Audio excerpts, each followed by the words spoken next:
Seperti embun pagi, sabdamu menyegarkan jiwa kami yang kering. Sabda Tuhanlah jalan kebenaran dan hidup, tuntun kami hingga selamanya.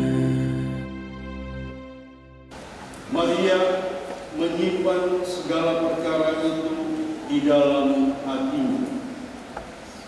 Sabda Allah yang menyentuh hati kita semua. Betapa menjadi seorang bunda Allah tidak serta-merta hidup tanpa tantangan dan kesulitan. Tetapi lebih dari itu, dalam jati diri bunda Allah itulah Maria memurnikan seluruh ziarah kehidupannya. Ketika kita memasuki kurun waktu tahun 2023, kita pun diingatkan oleh kata-kata ini, betapa tahun yang baru dan waktu apapun tidak akan pernah berarti kita hidup aman-aman saja dan hidup tanpa tantangan dan kesulitan. Tetapi seperti Maria, kita menyimpan setiap perkara dalam hati kita dan merenungkannya dalam kasih Allah sendiri, dalam pengampunan dan belas kasih-Nya yang tidak berkesudahan. Pada sebuah titik kehidupan, kita dihentakkan oleh zaman yang terus maju dengan segala keunikan kemajuannya, dan tanpa kita sadari, kita mulai hanyut oleh pengaruh kemajuan itu sendiri, dan kita kemudian menyadari diri tidak dapat terlepas dari pengaruh-pengaruh negatifnya. Kita terseret arus kemunduran moralitas hidup, dan kita tak sanggup menolak segala godaan dan nafsu kejahatan dan keserakahan, sebagaimana dialami Musa dalam ketegasannya berhadapan dengan orang sebangsanya. Kesetiaan menjadi kata kunci untuk memahami waktu yang baru yang kita sebut sebagai tahun 2023. Kesetiaan Bunda Maria lahir dari pergolakan dan pergulatan hidupnya, dan ia tetap setia hingga akhir karena ia mau dibimbing oleh Roh Kudus untuk menyimpan perkara hidupnya dan merenungkannya dalam keyakinan akan janji Allah melalui malaikat Gabriel. Ibu bapak, saudara-saudari terkasih, kesetiaan Bunda Maria dalam rancangan kasih Allah sungguh merupakan sebuah peristiwa penyerahan diri manusia yang amat sangat mengagumkan. Ia adalah seorang Bunda Allah, Ibu Yesus Kristus yang diramalkan para nabi, yang menerobos masuk ke dalam sejarah hidup manusia dan menyerahkan dirinya sebagai penebusan bagi dosa umat manusia. Hari ini di awal tahun 2023, kita sekalian pun diajak untuk membuka hati pada karya rahmat Allah yang begitu luhur dan indah. Serentak kita diajak untuk berjalan bersama Allah, Sang Empunya kehidupan itu sendiri. Belajar dari kesetiaan Bunda Maria, menerima kehendak Tuhan, melahirkan Sang Penebus, menyertai Putra Allah hingga saat-saat menghembuskan nafas terakhir. Kitab Bilangan mengajarkan sikap iman yang tepat di dalam ketidakpastian dan aneka kekuatan yang saling bermusuhan.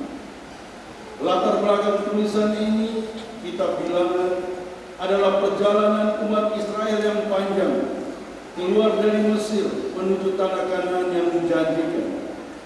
Perjalanan iman itu tidak semudah dan semulus yang diperkirakan orang.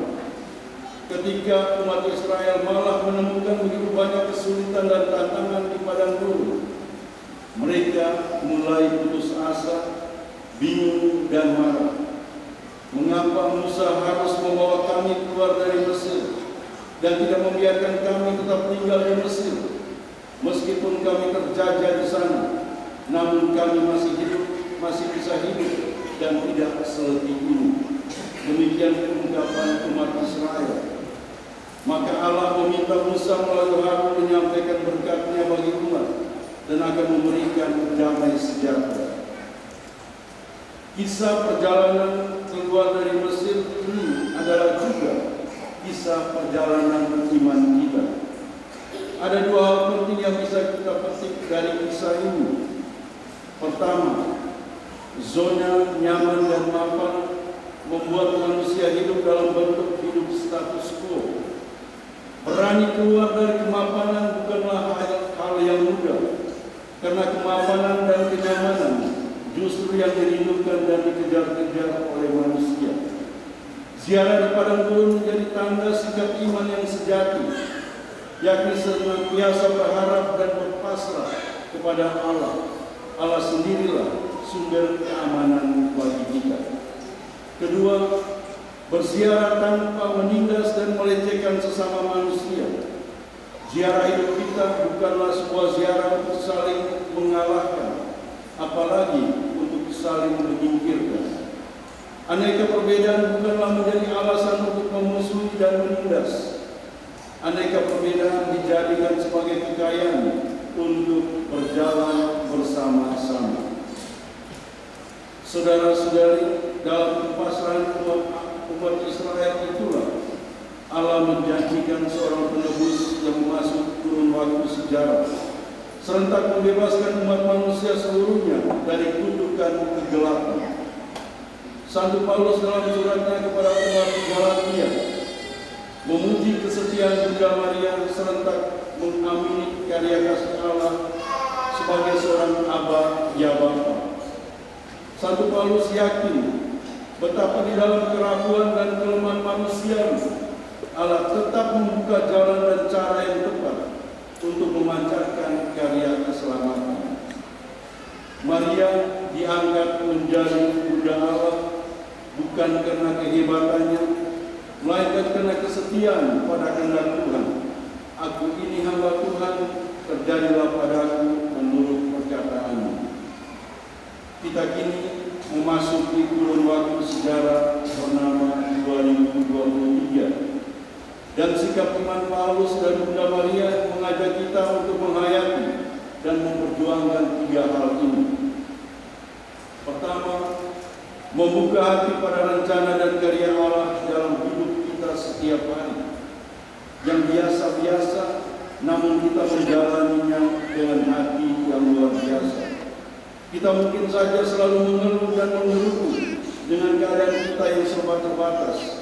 Namun, marilah kita belajar untuk senantiasa bersyukur. Belajarlah mensyukuri rahmat kehidupan. Kedua, memperjuangkan kebaikan dan belas kasih bagi sesama. Kita mulai dengan orang-orang yang terdekat dan membiasakan diri terlibat dalam karya amal bagi sesama yang menderita dan tidak dapat menolong dirinya sendiri. Paus Yohanes ke-23 yang menginisiatif Konsili Vatikan II dan juga Paus Fransiskus yang sekarang ini membuka jendela-jendela di Vatikan sebagai simbol, sebagai tanda keterbukaan sekaligus tanda belas kasih bagi orang lain. Yang terakhir, ketiga, hidup dalam semangat untuk bangkit dari setiap pengalaman kegagalan dan kejatuhan. Kita bukanlah manusia robot, melainkan manusia dengan hak kodrat alamiah kita, yang kadang jatuh bangun dan tenggelam dalam kesalahan yang sama. Optimisme dan harapan mesti menjadi kekuatan kita di tahun 2023 ini.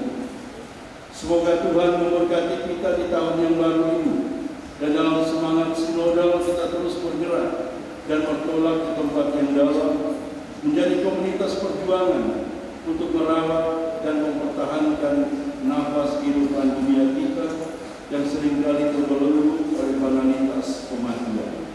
Tuhan memberkati kita.